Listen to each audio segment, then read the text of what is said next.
Setelah 1 minggu yang lalu kita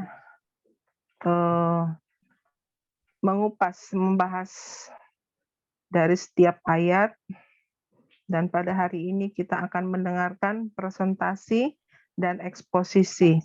Presentasinya nanti dari kelompok Antioquia, kelompok Eklesia, dan kelompok Matetes, dan eksposisi dari kelompok Berea. Untuk lebih posisi dari Eklesia, Bu Vera. Oh, kebalik ya? Oh iya, eksposisi dari kelompok Eklesia, berarti presentasi Berea ya. Iya. Pada malam hari ini kita akan mendengarkan presentasi dulu dari kelompok Berea. Saya persilakan.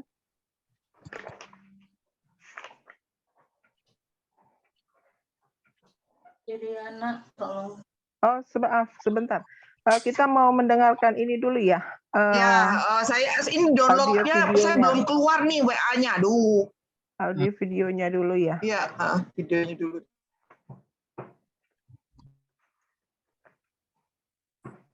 Bu Riana yang mau tampilkan?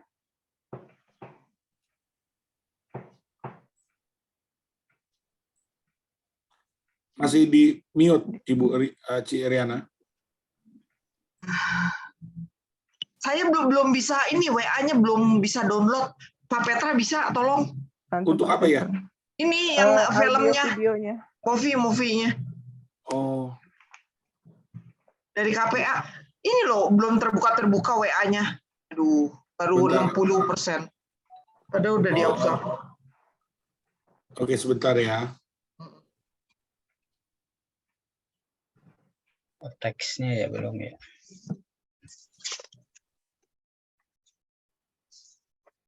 Oke.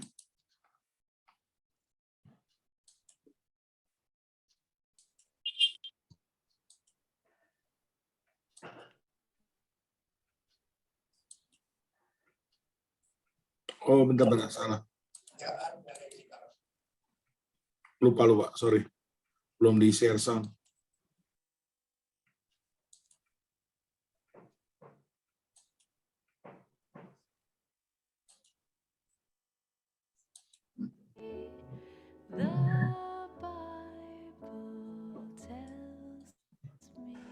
Pembacaan dari kitab Yoel pasal 2 ayat 23 sampai dengan ayat 32.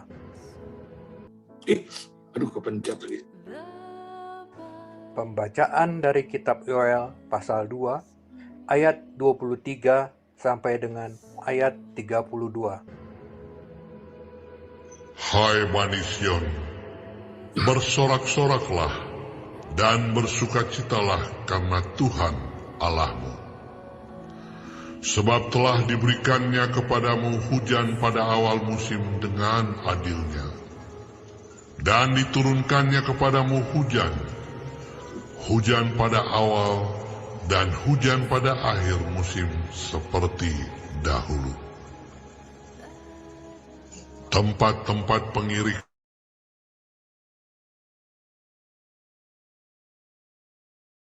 anggur dan minyak. Aku akan memulihkan kepadamu tahun-tahun yang hasilnya dimakan habis oleh belalang pindahan, belalang pelompat, belalang pelahap, dan belalang pengerik, tentaraku yang besar yang kukirim ke antara kamu. Maka kamu akan makan banyak-banyak dan menjadi kenyang, dan kamu akan memuji-muji nama Tuhan Allahmu yang telah memperlakukan kamu dengan ajaib. Dan umatku tidak akan menjadi malu lagi untuk selama-lamanya. Kamu akan mengetahui bahwa aku ini ada di antara orang Israel, dan bahwa aku ini, Tuhan, adalah Allahmu, dan tidak ada yang lain. Dan umatku tidak akan menjadi malu lagi untuk selama-lamanya. Kemudian daripada itu akan terjadi bahwa aku akan mencurahkan rohku ke atas semua manusia.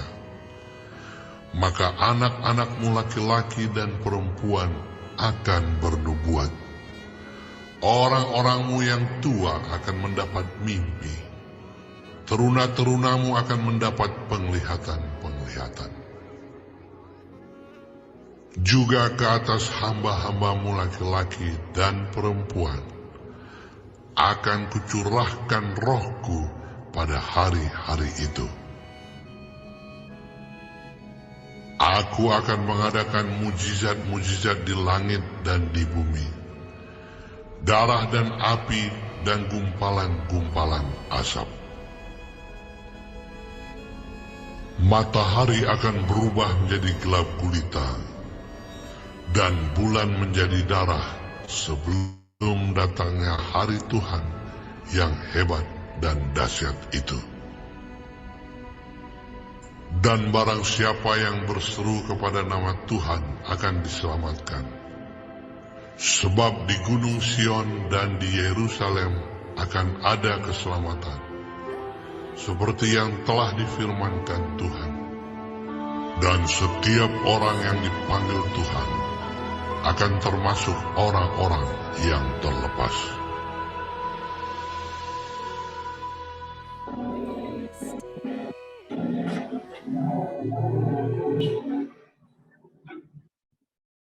Ya, terima kasih Pak Petra Sama-sama. buat audionya. Ya, kita sekarang akan memulai untuk membacakan presentasi. Yang pertama sekali dari kelompok Berea. Saya persilahkan.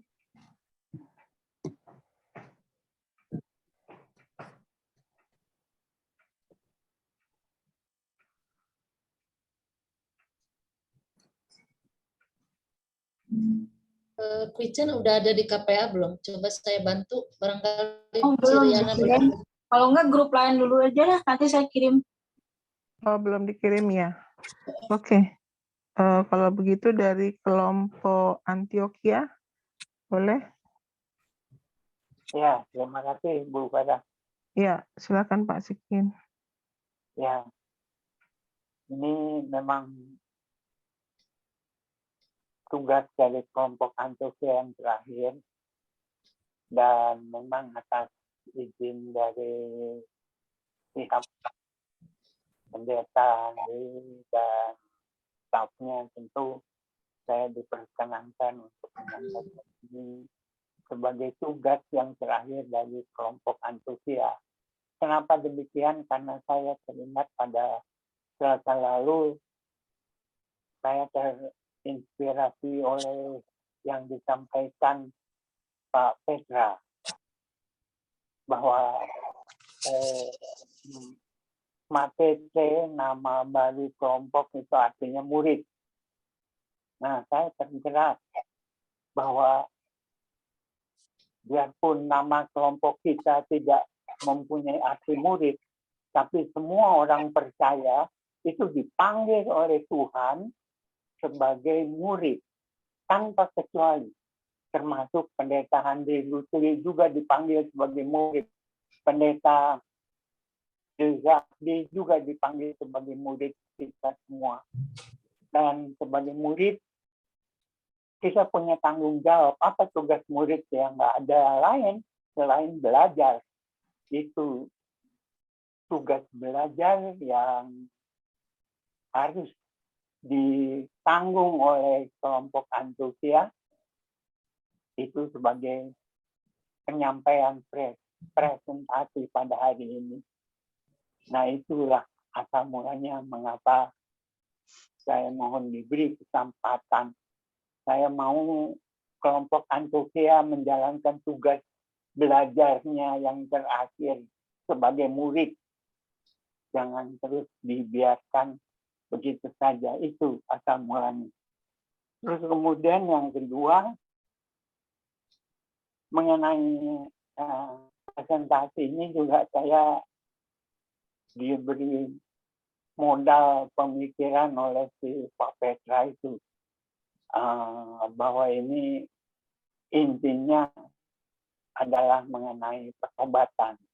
Memang kata pertobat nggak ada di perikop, tapi nuansanya, gagasan dari bertobat itu kuat sekali.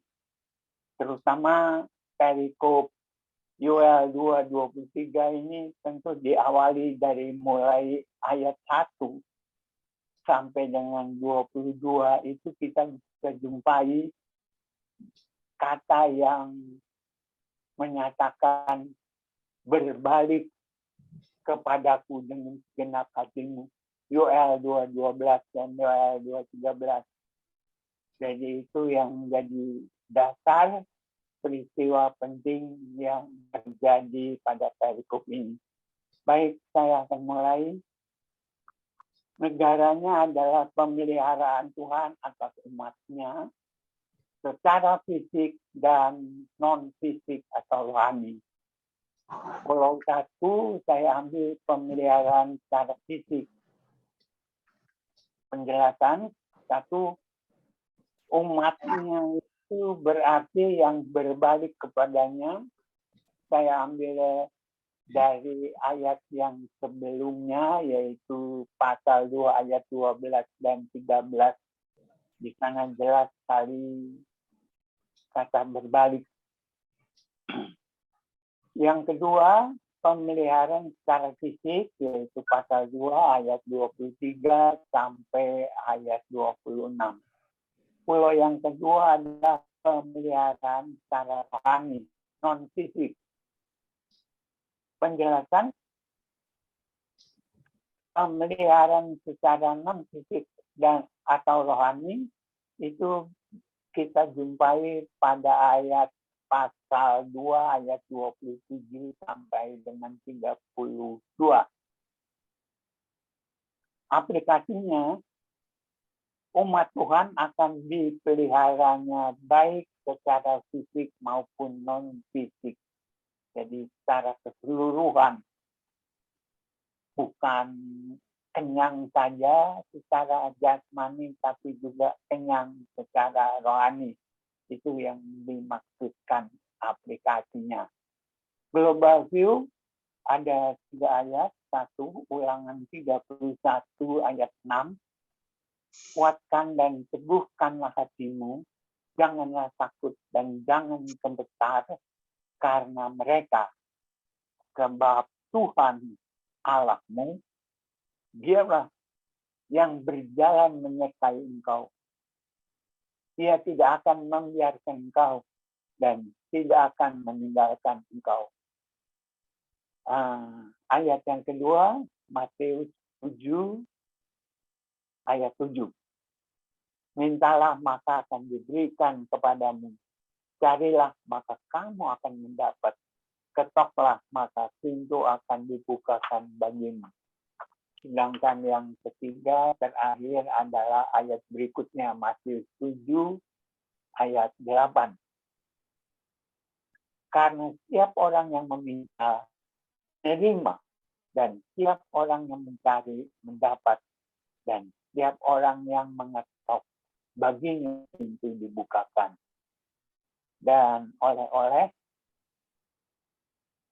firman Tuhan yang sudah saya singgung tadi, Yoel 2:12, itu mengatakan, berbaliklah kepadaku dengan segenap hatimu. Ini bukan ditujukan pada jemaatnya berapa ribu tahun yang lalu, tetap kata ini juga masih bermakna kalau ini ditujukan kepada kita sekarang. Berbaliklah kepadaku dengan segenap hatimu. Kapan? Kapan kita mau seperti itu? Demikian presentasi saya kembalikan kepada Ibu Vera. Terima kasih Ibu Vera. Terima kasih Pak Sikin dari kelompok Antioquia. Ya, terima kasih. Sekarang kita akan ke kelompok Berea, presentasi dari kelompok Berea. Saya persilahkan. Bu Ciriana atau saya, Ci? Udah ada sih. Oh, udah. Selamat malam Bapak Ibu, saya mewakili dari kelompok Berea untuk membacakan presentasi dari perikop besaran dikit Iriana.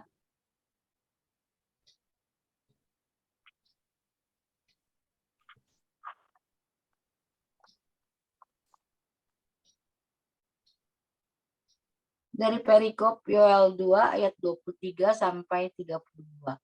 Negara, bersorak dan bersukacitalah karena Tuhan berjanji memulihkan baik materi maupun rohani setiap orang. Pulau 1, bersorak dan bersukacitalah karena Tuhan berjanji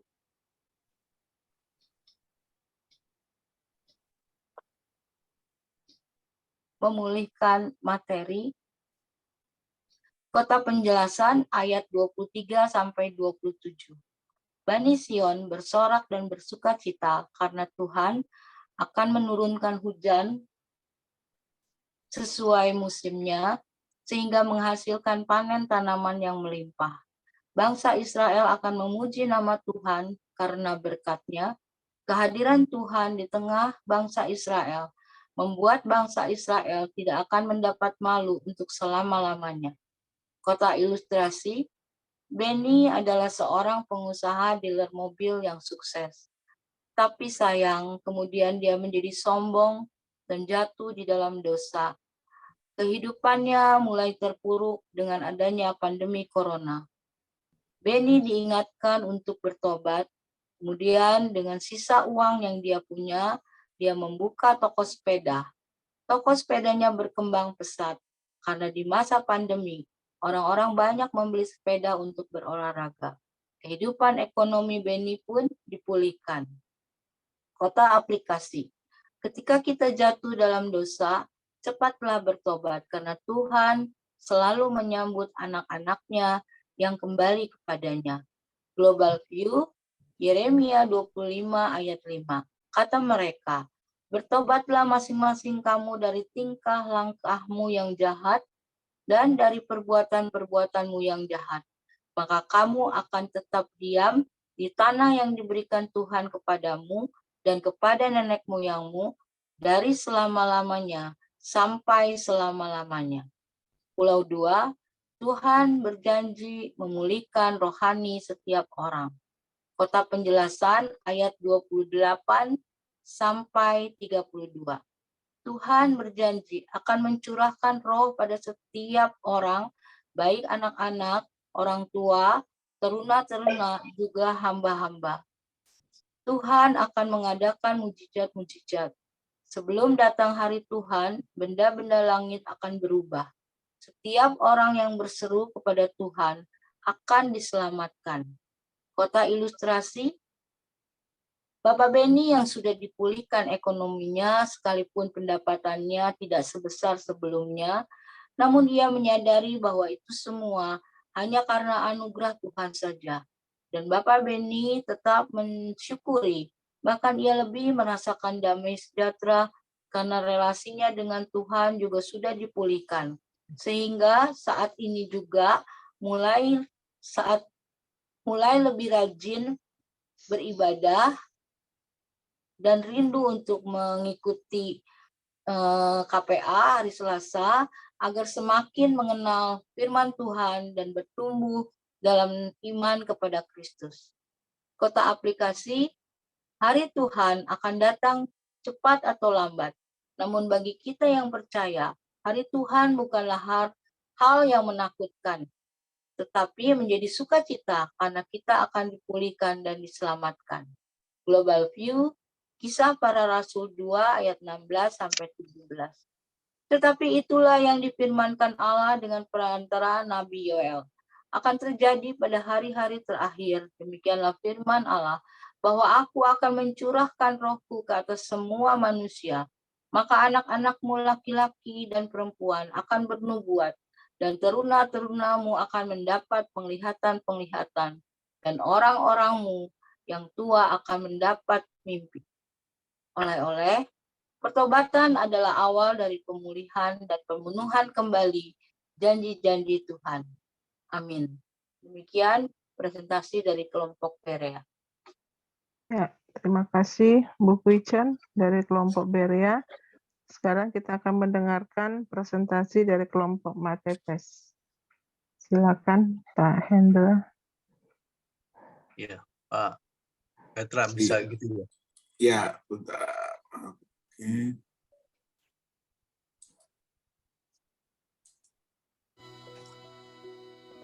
Baik, silakan Pak Hendra.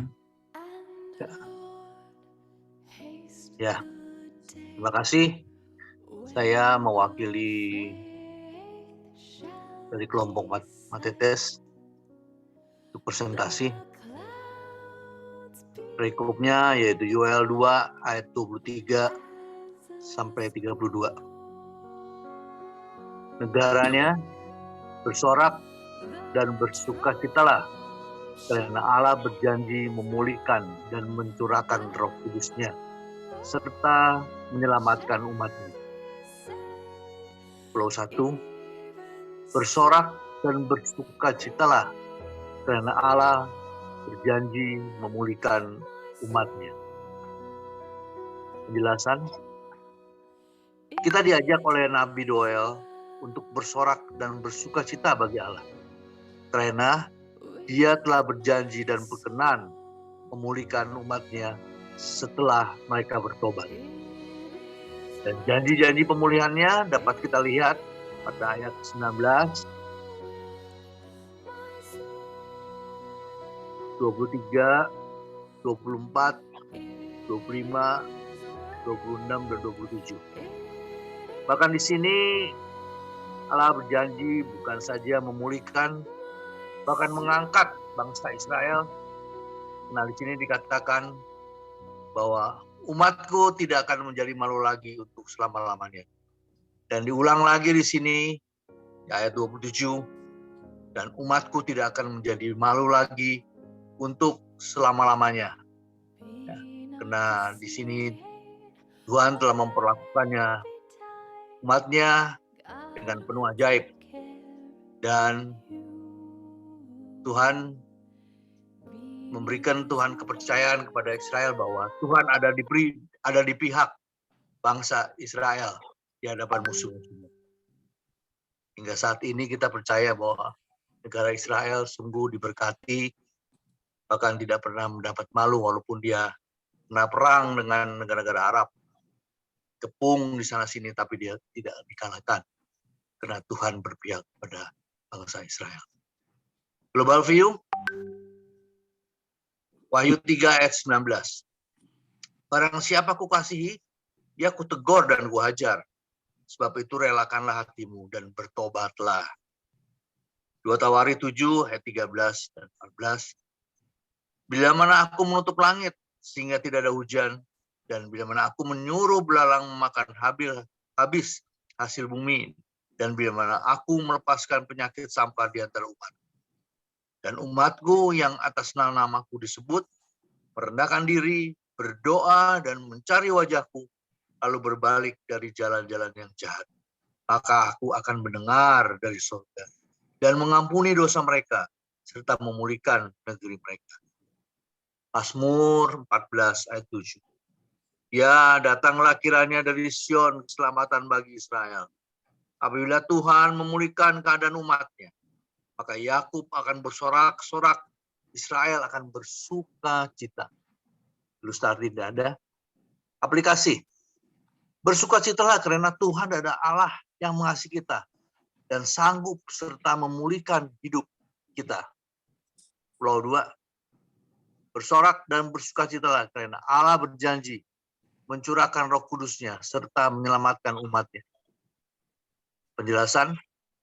Setelah manusia bertobat dan mengalami pemulihan, maka kita mendapati bahwa Tuhan berjanji dan berkenan untuk memberikan Roh Kudus-Nya untuk tinggal di dalam hidup dan menyertai kita selamanya, agar kita selalu beroleh kekuatan untuk tetap setia kepada Allah. Yoel 2 ayat 28 sampai 29.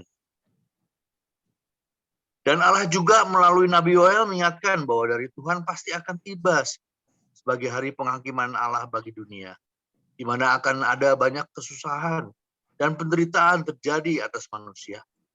Tetapi kita diingatkan bahwa mereka berseru pada nama Tuhan yang hidup dalam pertobatan akan diselamatkan.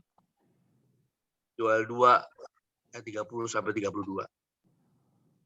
Global View. Yohanes 14 ayat 16 dan 17 dan 26.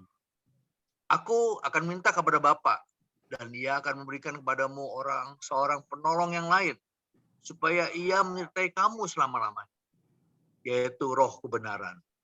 Dunia tidak dapat menerima Dia sebab dunia tidak melihat Dia dan tidak mengenal Dia. Tetapi kamu mengenal Dia sebab Ia menyertai kamu dan akan diam di dalam kamu. Tetapi penghibur yaitu Roh Kudus yang akan diutus oleh Bapa dalam namaku, Dialah yang akan mengajarkan segala sesuatu kepadamu dan akan mengingatkan kamu akan semua yang telah kukatakan kepadamu. Efesus 1 ayat 13. Di dalam Dia kamu juga, karena kamu telah mendengar firman kebenaran, yaitu Injil keselamatan. Di dalam Dia kamu juga, ketika kamu percaya, diseraikan dengan Roh Kudus yang dijanjikannya itu. Roma 8 pasal 18 ayat 14. Semua orang yang dipimpin Roh Allah adalah anak Allah. Roma 10 ayat 9 dan 10. Sebab jika kamu mengaku dengan mulutmu bahwa Yesus adalah Tuhan dan percaya di dalam hatimu bahwa Allah telah memberikan Dia dari antara orang mati, maka kamu akan diselamatkan. Karena dengan hati orang percaya dan dibenarkan, dan dengan mulut orang mengaku dan diselamatkan. Setelah tinggal ada aplikasi ya. Bersukacitalah karena Allah telah mengaruniakan Roh Kudus-Nya untuk menyertai dan menguatkan agar tetap setia dan taat sampai akhir hidup kita. Oleh bersorak-sorailah bagi Tuhan dan bersukacitalah karena Dia itu baik dan wawasannya untuk selama-lamanya. Kasih setianya. Amin. Terima kasih. Terima kasih Pak Petra. Terima kasih Pak Hendra. Terima kasih. Demikian semuanya presentasi dari setiap kelompok. Sekarang kita akan mendengarkan eksposisi dari kelompok Eklesia. Saya persilakan.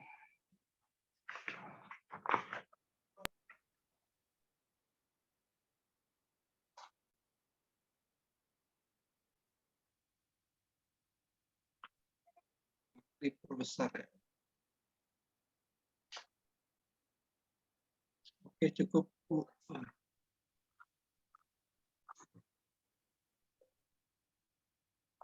Selamat malam Bapak Ibu semua.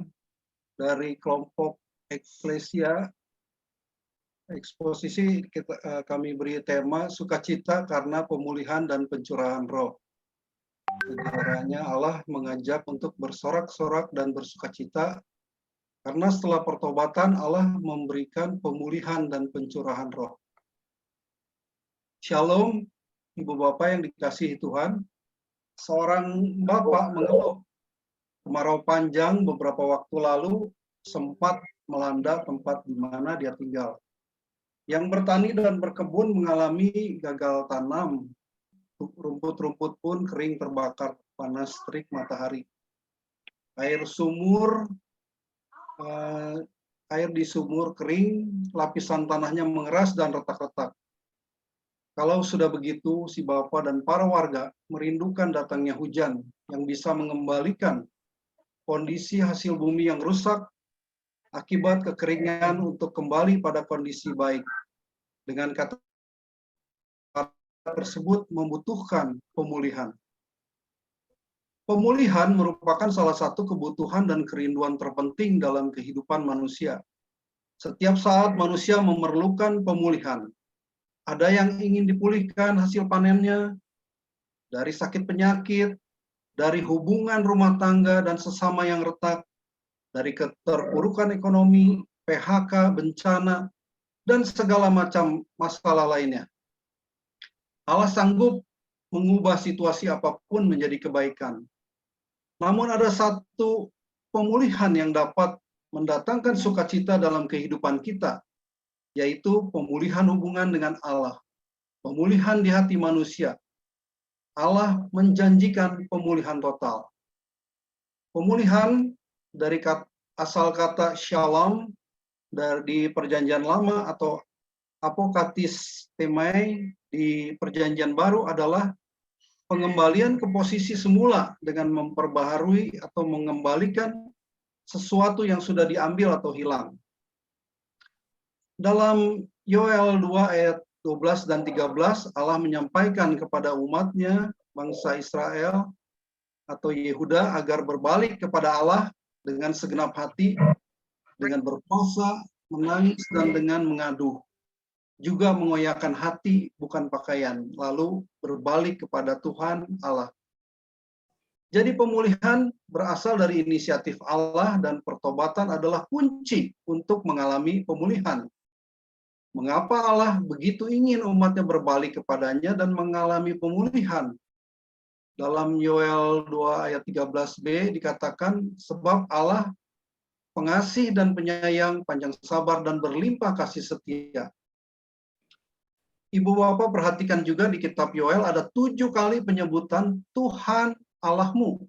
Artinya ada penegasan Tuhan menjadi Tuhan kamu, atau umat yang mau bertobat dan kamu menjadi umat Tuhan. Yang sangat menarik adalah dasar dari ajakan Allah di ayat 23. Ajakannya bukan hanya untuk menghindari murka Allah, melainkan juga untuk bersorak-sorak, bersuka cita menikmati anugerah dan belas kasih Allah. Kadang-kadang kita berpikir ya bahwa Allah itu kejam dalam menghukum dan menghitung-hitung dalam berbelas kasih. Perkataan Yoel ini mengingatkan kita bahwa Allah tidaklah demikian.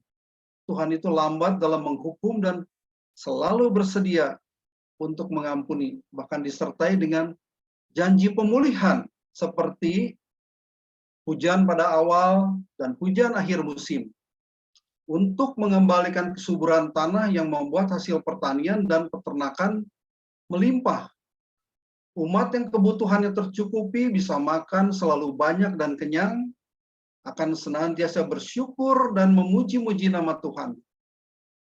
Secara luar biasa Allah akan mengirimkan dan menempatkan tentara Allah yang besar untuk menyingkirkan setiap pengganggu di dalam hidup kita atau umatnya yang kerjanya seperti belalang pindahan, belalang pelompat, belalang pelahap, dan belalang pengerip.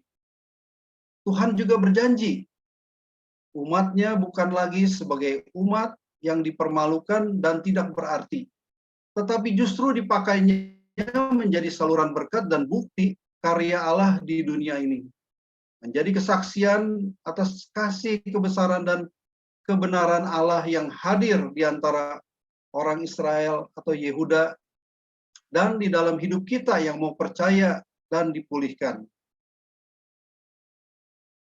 Janji pemulihan itu diperdalam melalui nubuat tentang pencurahan roh atas semua manusia. Semua manusia itu siapa ya? Apakah yang tidak percaya dan tidak mau bertobat juga termasuk? Nah, di Yohanes 7 ayat 38-39 dikatakan, barang siapa percaya kepadaku, seperti yang dikatakan kitab suci, dari dalam hatinya akan mengalir aliran-aliran air hidup. Yang dimaksudkannya ialah roh yang akan diterima oleh semua yang percaya kepadanya. Sebab roh itu belum datang karena Yesus belum dimuliakan. Dan di Efesus 1 ayat 13 dan 14. Di dalam dia kamu juga, karena kamu telah mendengar firman kebenaran, yaitu Injil kebenaranmu, di dalam dia kamu juga ketika kamu percaya, dimeteraikan dengan Roh Kudus yang dijanjikannya itu. Dan Roh Kudus itu adalah jaminan bagian kita sampai kita memperoleh seluruhnya, yaitu penebusan yang menjadikan kita milik Allah untuk memuji kemuliaannya. Roh Tuhan yang sebelumnya memberdayakan orang-orang pilihan dan diurapinya di Perjanjian Lama ya, seperti para nabi, imam, dan raja untuk menyatakan maksud dan berkatnya kepada manusia, kelak akan dicurahkan atas umat yang dipulihkan. Melalui peristiwa ini, semua tua muda, laki-laki dan perempuan, tuan dan hamba, diberdayakan menjadi penyambung lidah Tuhan. Bukan hanya hati dan hidup mereka diperbaharui melalui pertobatan, tugas mereka pun diperluas dengan segala talenta dan karunia sebagai penerus firman-Nya dan melakukan segala yang dikehendakinya. Pencurahan roh yang menandai zaman baru bagi umat Tuhan diiringi perubahan tataran alam semesta. Di zaman yang akan berakhir dan digantikan zaman baru, gerhana belalang atau tulah belalang dimaknai lebih luas lagi sebagai gerhana berskala kosmik seiring penampakan Tuhan yang disimbolkan dengan darah, api, dan asap. Inilah tanda kehadiran Tuhan yang membebaskan dan membimbing umatnya. Bandingkan dengan Keluaran 7 ayat 17. Sebab itu beginilah firman Tuhan. Dari hal yang berikut akan kau ketahui bahwa akulah Tuhan. Lihat, dengan tongkat yang di tanganku ini akan kupukul air yang di sungai Nil, dan air itu berubah menjadi darah. Juga di Keluaran 19 ayat 18 dikatakan, Gunung Sinai ditutupi seluruhnya dengan asap, karena Tuhan turun ke atasnya dengan api. Asapnya membubung seperti asap dari dapur dan seluruh gunung itu gemetar sangat. Di saat adanya perubahan alam semesta itu, ciptaan yang biasanya memberi manfaat dan perlindungan bagi manusia justru berfungsi terbalik. Matahari yang akan berubah menjadi gelap gulita dan bulan menjadi darah. Mengerikan dan membahayakan. Hal ini akan menimbulkan kegemparan, kekacau balauan, dan kengerian akan meliputi seluruh alam semesta. Namun, semuanya ini akan menghasilkan respons yang berbeda. Ada yang berseru dan datang kepada Yesus Kristus, namun ada pula yang mencari keselamatannya sendiri. Ibu bapak yang dikasihi Tuhan, dari Yoel ini kita belajar tentang kehidupan beriman. Pertama, kita mensyukuri semua berkat sebagai pemberian Allah. Dialah sumber hujan dan kesuburan yang mencukupkan segala kebutuhan kita. Janji Tuhan kepada kita yang dipulihkan, semua berkat jasmani akan menjadi kesempatan untuk bersukacita dan berbangga di dalam Tuhan. Kedua, berkat utama dalam kehidupan kita ialah Roh Kudus. Roh Kudus akan memungkinkan kita untuk mampu percaya dan menjadi saksi Kristus dimanapun kita berada, mampu berkomunikasi langsung dengan Tuhan, mampu melihat berbagai mujizat Tuhan terjadi, mampu menggunakan segala talenta dan karunia-Nya menjadi berkat bagi banyak orang, mampu berseru kepada Tuhan untuk diselamatkan, mampu berpengharapan saat menjalani kehidupan dengan segala permasalahannya, mampu melayani dan memberi kepada sesama ketika materi berkecukupan. Dan bagi ibu bapak dan juga saya yang setia mengikuti KPA, Roh Kudus memungkinkan kita untuk mampu mengikuti KPA secara rutin, sukacita belajar firman Tuhan, dan siap melayani Tuhan. Ibu bapak yang dikasihi Kristus, mari bangkit dan bersukacita, karena pemulihan dan pencurahan roh yang kita alami menjadi bukti kasih dan kehadiran Allah dalam hidup kita. Tuhan memberkati kita semua. Amin. Nah, ini ada foto mengenai orang yang ini ya, yang renjak-renjak ini nih, hama belalang. Belalangnya besar-besar ya, tidak seperti belalang di Indonesia nih. Demikian, terima kasih untuk kesempatan yang diberikan kepada kelompok Eklesia. Ya, terima kasih Pak Willy atas eksposisinya dari kelompok Eklesia.